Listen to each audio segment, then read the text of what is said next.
It's Thursday, the 19th of September, and welcome to the Water Action Platform.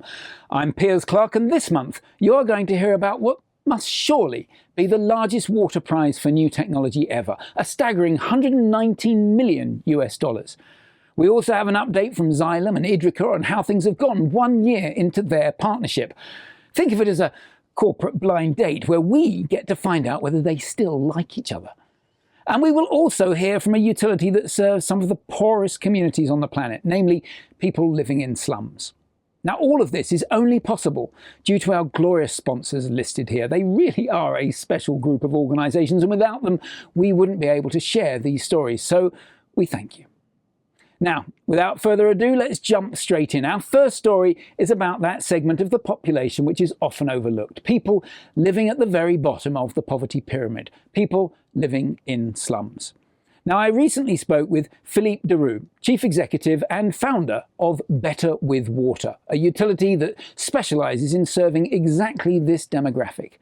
I opened by asking Philippe to tell me more about what Better with Water is and what it is that they do. Better with Water is a kind of utility specialized in slums, working in slums. So you know that it's a huge challenge in many cities worldwide. It's growing, the cities are growing, and we really serve the last mile people, those who usually are not part of the urban planning, are not part of the clients, like regular clients of water operators, and we go and serve them.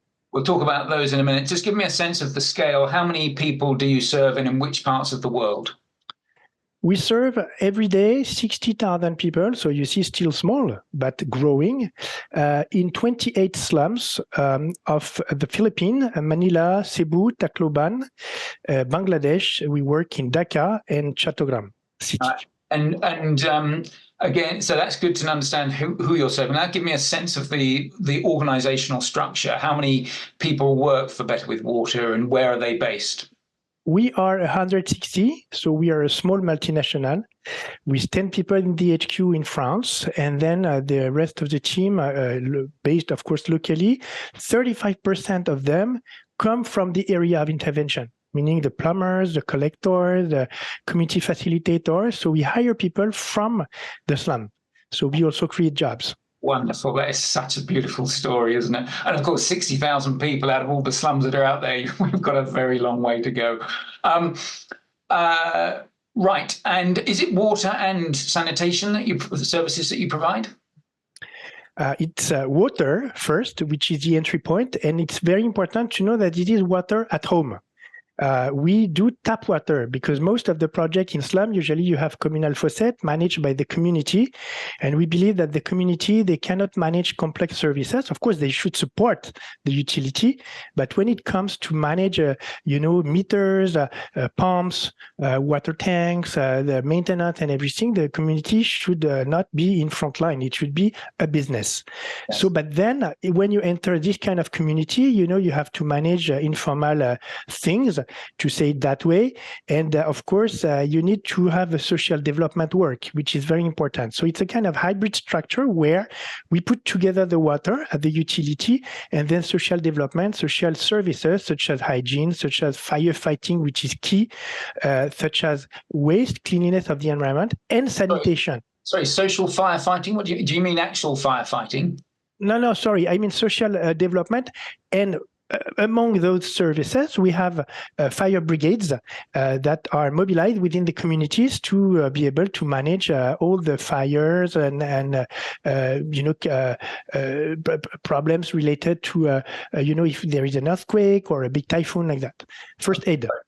Right. So you're providing water services initially to people in their homes on slums, as opposed to them being community sanitation services. I've had the experience of having gone to a few slums and I've seen them. You go down these very narrow streets and you come to a sort of... Exactly. Technically, this is a huge challenge, of course. And for sanitation, we can come back to it, but it's we are piloting something to make it as systematic as water, but it is technically and socially complex, very complex.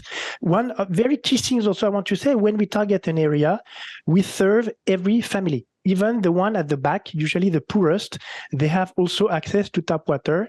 Most of services usually serve the one along the main road, the richest, I would say, of the slum. Sorry, there might be people listening to this who aren't familiar with how a slum, the demographic inside a slum. Could you just take 30 seconds just to paint that picture for me, please? Yes, of course. A slum is like usually 200 to 2,000, 3,000, 4,000 families working in informal settlement, living in informal settlements, usually along rivers, along the shores, places where nobody wants to go. We, with Better with Water, serve this kind of area, like ranging 300 families, which means 1,500 people, to a big one in Dhaka with almost 4,000 families, which is like a mini city. And the idea being that there's usually a corridor, and as you said, the richer families tend to be closest to that corridor, and the poorer you are, the lower you are on the pecking order, you are further back, which means that your access to water and sanitation services is even more compromised. That was a segment from a much longer interview, which we can make available, in which Philippe shares how they interface with local utilities, how they manage the volatility of day-to-day payment collections, what they do when people don't pay, and perhaps most impressively, the astonishing impact they've had on reducing non-revenue water, because in slums, most non-revenue water is actually down to illegal connections. It's a brilliant interview, and I really do encourage you to listen to it separately. It was just too long for this broadcast. But as we finished that discussion, I asked Philippe whether there was any other key learnings that he thought it would be good to share here. And here is his answer. The other key point is that if you want to enter such kind of areas, you need to work the social side, meaning to say you cannot enter such an area without community mobilization, community empowerment, without social activities, because like when you enter, the first, I would say, stakeholder would be the mafia. Would be the what we call the traditional leaders, and sometimes they don't want you to enter. So you have to empower everyone to be able to say that, especially women, you will talk to the leaders, you will talk to your husband, so that they will give up with their illegal tapping things, and let Better with Water enter, because we will have a much cheaper water at home. So this is the kind of thing that takes time also, and this makes also the big difference with the classical water utilities. Yeah, not that this is a story of mine, but I've done some work in a similar part of the world where when facilities were commissioned, they had solar panels on them, and they were, when at the commissioning, you had the local voodoo priest there to sort of give it its blessing. You had the local Catholic priest, and you also had the local gang leader there. And it was the gang leader who was probably the most important, because that was what ensured that no one was going to mess with this facility. And we have to talk with everyone. So I talked to them, and our team talked to everyone. And then we believe that everyone in the end can also work for the common good, especially if they have the with a gentle pressure of their wife working with. Right. Brilliant. Philippe, it is a wonderful pleasure speaking with you. Thank you for taking the time today to share that insight. Because of time, I'm not going to talk about sanitation, but I might well come back to you to do a sanitation bit, because the sanitation side... It's a long story also. What a wonderful man he is. I'm in awe of what Better with Water does. If you want to hear that full interview, let me know. We can share the link. We now come to the Idrica-Xylem partnership, formed 1 year ago. In particular, I wanted to find out how it's gone. Do they still like each other?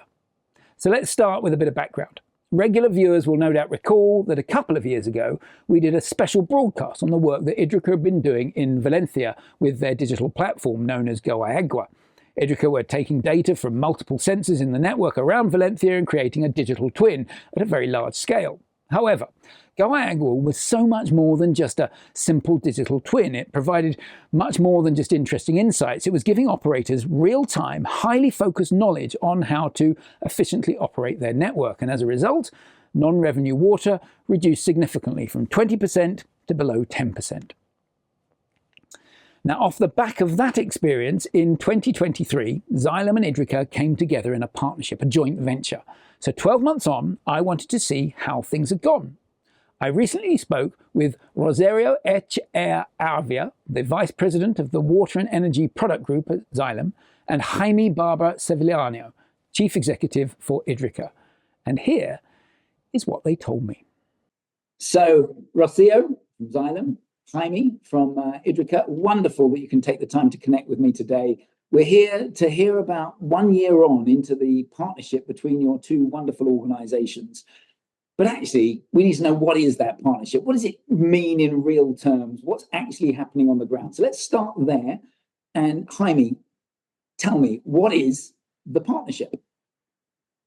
Yeah, from my perspective, the partnership is the way to arrive to the market with an end-to-end solution for the water solution needs that we today know that in digital area are mandatory. We are able to provide from the devices to the suggestions for the operations, all the path for the digital transformation in a water utility together. So in my head, it's about taking data from all the sensors that are out there and creating this wonderful, better granularity than anyone's ever done before, a sort of digital twin picture that enables operators to do more than they've ever done before. Have I got that right? Yeah, but it's more than a digital twin. It's not just digital twin. I think that our perspective is when you arrive to a utility, you find that a data model trouble, you find usually, you know, that the silos of information are not well managed, you find lack of functionalities, you find not a correct use of algorithms. We have everything now. We have instrumentation, we have... It's an even cleverer digital twin. All right, yeah. I've got it. So let's come to Xylem. Now, Rocio, I had the advantage of meeting your chief executive, Matthew Pine, in Singapore last month. And I said to him, look, Xylem acquires businesses. Why didn't you just buy Idrica? And he gave a beautiful answer. He said, no, we needed to team up with Idrica. It needed to be a joint venture because we needed their expertise. It wasn't just buying it in. We needed it to be a collaboration and a team. Now, is he right? And is there anything else that you liked about? What was it that Xylem liked about Idrica? Chris, I think he's spot on, right? You have to say that. He's your chief executive. I have to say that. Yes, I have to start that way, right? But no, he's spot on. We love Idrica, right? We love the solutions that how practical these solutions are, how helpful they are for utilities. Now, why are they like that? It's because they were born from a utility, right? They were born from their own use, from Global Omnium, right? That's where Idrica is born. So for us, that partnership is very important, right? It's not only the solutions, it's the expertise. I remember when we first started talking to Jaime about it, and we went and visited Valencia, and we saw how in the early 2000s, imagine that, early 2000s, that's close to... When they started was 2005, so close to 2 decades. They have been solving these things for close to 2 decades. And they started, when they tell us the story about advanced metering infrastructure and why they did that investment, not to automate meter readings, which is a huge benefit, but they didn't do it for that. They did it to find leaks, right? And by implementing that, they were able to get their non-revenue water from 22% water losses to 8%. That is fantastic, right? In their words, they were saving or preventing the loss of 2 billion gallons of water per year. That's amazing. In the absence of investing in these digital technologies, you need what? A desalination plant to balance that out. So that's what really attracts us, is the practicality, how good the solutions are, and that culture. But I love about that is the wonderful thing about reducing leakage is what you're doing for the carbon footprint, because we don't need to have the desal plant. It's just phenomenal. All right, I get therefore why Xylem liked Idrica. Let's flip over to why did Idrica like Xylem? Was it just the money? I mean, did they just turn up and wave a big wad of cash at you? Is that what made you like them, or is there anything more to this? Obviously, it was not the money. First, culture. I think that the last thing that I said, receives this first that I would like to say is the culture. I think that we are absolutely complementary. Xylem is focused on sustainability, is focused on any community of the world, looking for to improve the management of water, and in big amount of areas of water, in all the cycle of water. We're not talking about one specific area. We're talking about any instrumentation area of cycle of water. You can find Xylem. The other day, I learned that, for example, they have a really oceans portfolio that is amazing, absolutely amazing. So that's surprising to me because it's any place of that you see of any kind of area of knowledge of water. They are there trying to. They're there, aren't they? They're give the just best. constantly there. Yeah. Okay. All right. Yeah.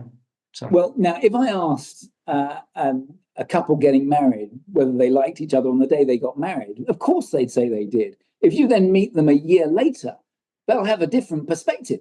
And we're deliberately talking to you a year into this relationship. So let me come back to you, Rocio. How's that first year gone? Are you happy with this marriage that you're into, or is there a divorce? I would say we're still in the honeymoon, so it's going that great. So we're still in the honeymoon. So yeah, listen, we're seeing a lot of momentum in the market, which is really important for us, right? This is all about how we serve utilities better, and we're seeing that. So that's very exciting. And we've seen our teams working together well.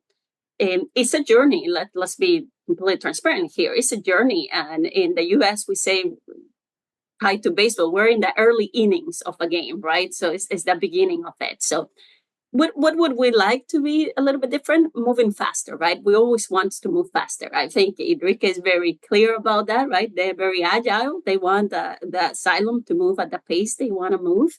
And from our perspective, we want to move fast to, create more value to our customers, right? The time to value for customers. So yeah, speed in the water sector, it is a constant challenge. You're trying to sell a new proposition to and it happens in all infrastructure businesses. There's that sort of slight clunkiness to how we make decisions, which I think if we're to address the climate crisis, we've got to get better at as an industry, as a sector, not necessarily as individual clients. Now, timing. I first saw Valencia and what you've done in Valencia before the pandemic and thought, just like Rocio mentioned, it was just phenomenal, the change you were making. Now, I think, is it fair to say the pandemic gave you a perfect platform to demonstrate what you could do? And with that in mind, let's talk about the future. What does the future hold? Where do you take this platform next? I think that pandemic was unfortunately because of what happened, but everyone was at home, and was the opportunity for us to make understand the water world that they need to digitize the remote management of the systems, the remote management of the assets. We see ourselves like an SAP for the financials for the water, being able to change the modeling of the data inside the water and building value on top. And so since we are together, Xylem and us, we are creating a market. And if you ask me, what we have to do is to tell to the market that a holistic view is a different perspective where we are solving the roots of an organization in water, and helping the ones that are able to do it and the ones that don't. That's the close future. And the next future is, of course, the AI, is, of course, the algorithms. You cannot use AI on top of what you do if you don't have the roots well solved. We are able to solve this data model and to build on top algorithms and AI. So that's you've got to have a baseline to build upon. Brilliant. Yeah. And I love this idea of we're the SAP for the water sector. Having dealt with some enterprise systems, that slightly terrifies me, but also I can see the value of it. Rocio, we're running out of time. I'm going to let you have the last word here.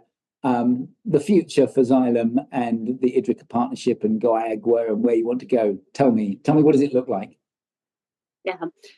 Yeah, I think part of what I really like about this partnership is that we meet the customer where they are. We meet the utility where they are in the digital journey. So the future is, let's move at the pace that utilities need us to move. not one company is going to have every single digital solution that exists in the world. So being agnostic, being compatible with everything that utility has and wish to have is a big part. So I love the flexibility we bring to the utility. I love that we can meet them where they are and help them grow in that digital ladder. And that's what I see for the future. Us continue to do that and accelerate that and help the utilities with that journey. Thank you, Jaime. Thank you, Rosario. For more information on the Xylem Idrica solutions or to request a demo, please visit www.xylem.com.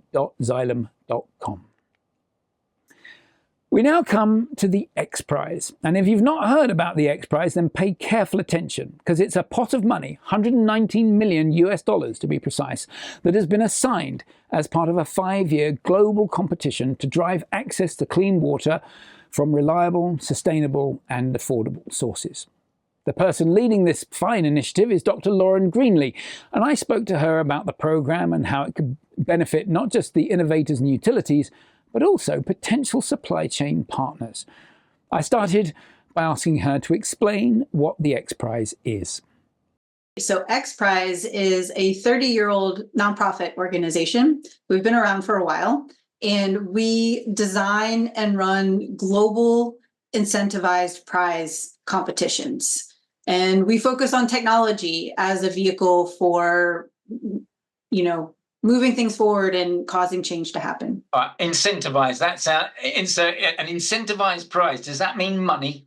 Yes, it means money. So all of our prizes have a prize purse, and all of our competitors compete to win. So it's, in essence, the opposite of a grant. So a grant, you get the money at the beginning for then conducting your work. I see. In a prize, we pay for success. So our competitors have to compete in the prize, demonstrate their technology, and then the winners win the prize purse. And could they have had the funding from a grant to get there? Could they have had funding from other philanthropic bodies and they get to that end point and then, well, hey, they win the prize as well, and so they can do more with it? Is that Yes, absolutely, absolutely. Wonderful. Right. Now, this is the Water Action Platform, and the XPRIZE is much broader than water. So why are we talking about you on the Water Action Platform?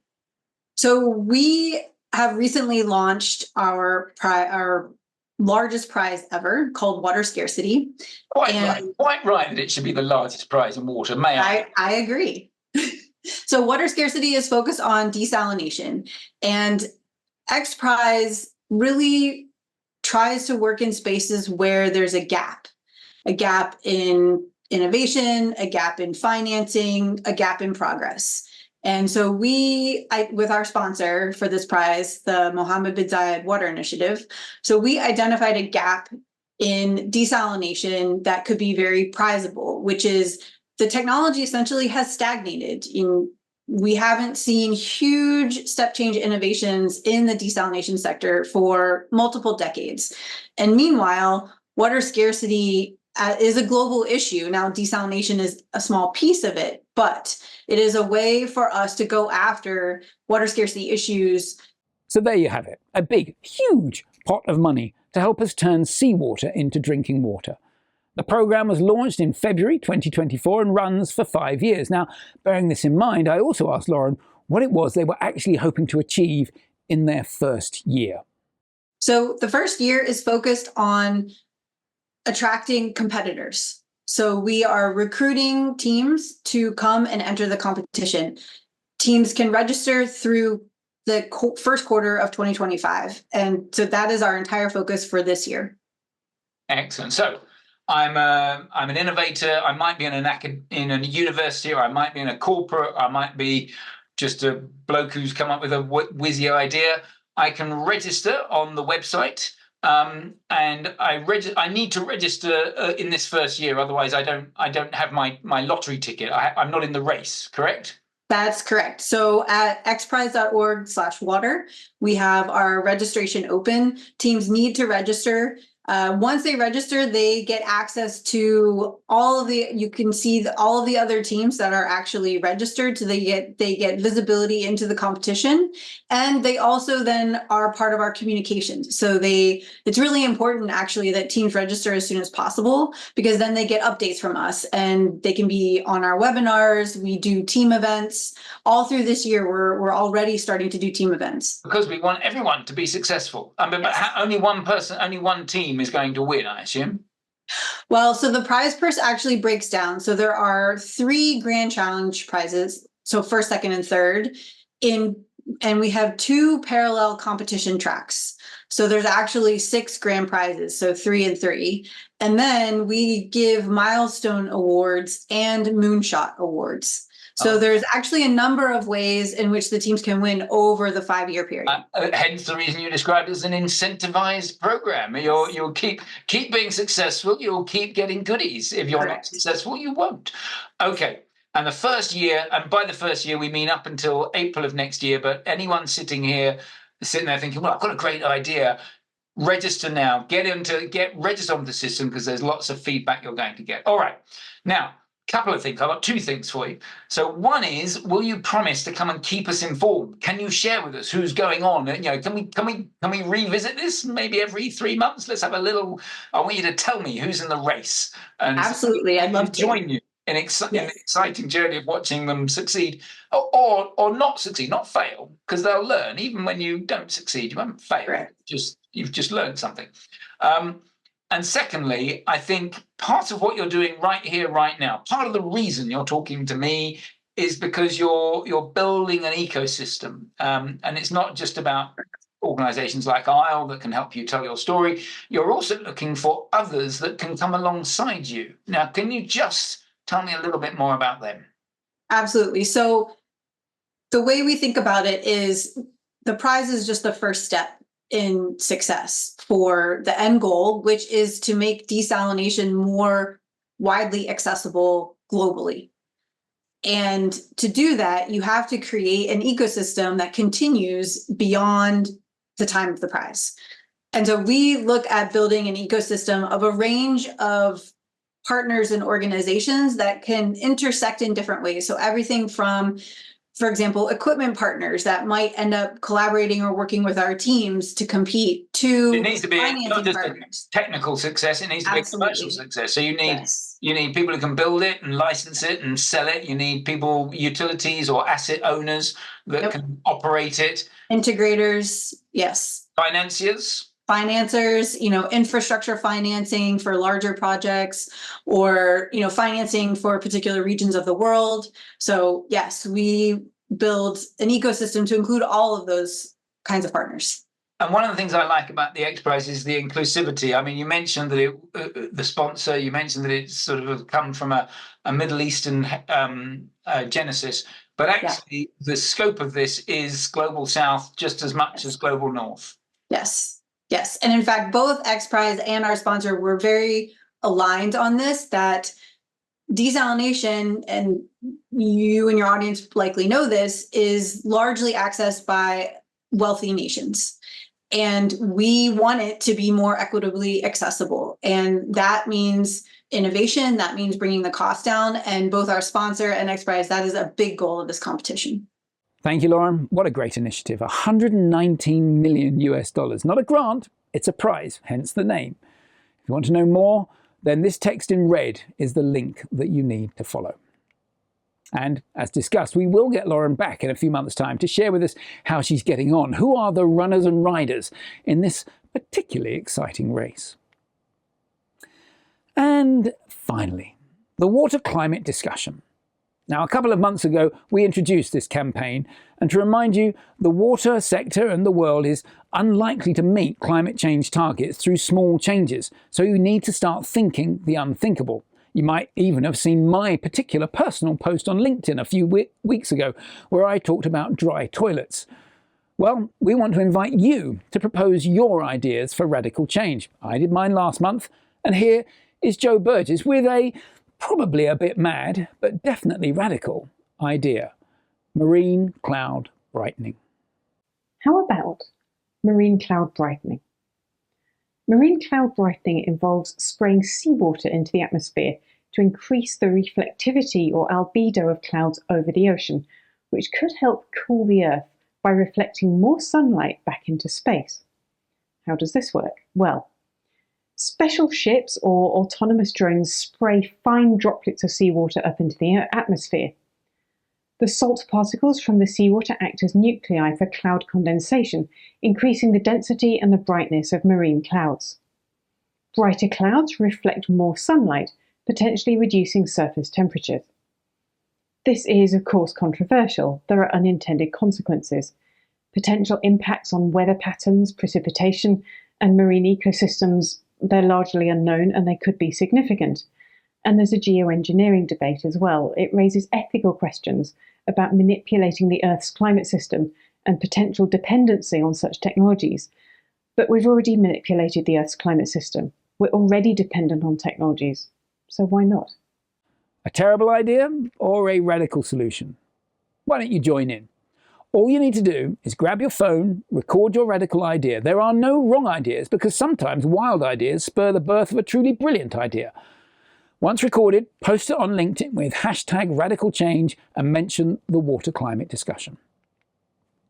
With that, we come to the end of this month's Water Action Platform. Once again, I'd like to thank all our fantastic sponsors and, of course, today's contributors. Next month, we have a guest presenter, Stuart Woolley, one of our leading technology gurus here at ISLE. I say gurus, he's been described as a technology ninja and as a technology evangelist. So tune in and you can decide what description best fits, guru, ninja, or evangelist. His theme? What lessons can we learn from past trials? How can we ensure that we fail fast? I hope you can join us. Keep asking questions, keep sharing, and keep safe.